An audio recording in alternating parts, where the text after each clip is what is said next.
Delays and cancellations. You do have some rights if your flight doesn't take off, but you don't have many.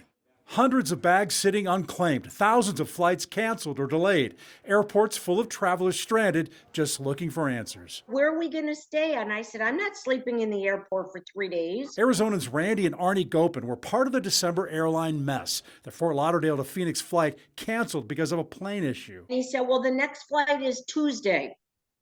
It's a Saturday. Their options? Travel 3 days later on Frontier or buy a new ticket to travel now on a different airline. He said, well, we sent you an email. You get a $50 voucher. And I laughed and said, no. So why couldn't Frontier just book them on another airline and get them home that day? That's not required by law, and not all the airlines do it. Teresa Murray is with the Public Interest Research Group, or PIRG. 6 of the major U.S. airlines have reciprocity agreements, partnerships with other airlines to rebook passengers. Frontier, Spirit, Allegiant, and Southwest do not. The consumers end up losing. Quite simply, passengers have very few rights as it exists right now. You try to get to your gate on time, you're probably not thinking about what happens if your flight doesn't take off, what rights you have. Well, you only really have one.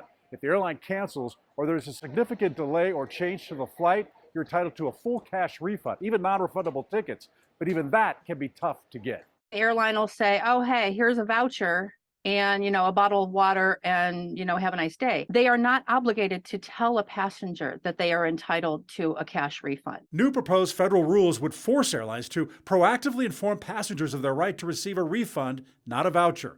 And those rules would finally define significant delay, 3 hours or more for a domestic flight. In November, the government fined Frontier for extreme delays in providing refunds, forcing them to return $222 million to passengers. With a 3-day wait, Frontier not booking them on another airline, and wanting to get home, the Gopins say they had to buy a last-minute ticket on a different airline. Obviously, it cost us a lot more money than, the one flight to Arizona. They say they were promised a refund for their unused tickets, and they did get back $256, half of what they paid. It was horrible.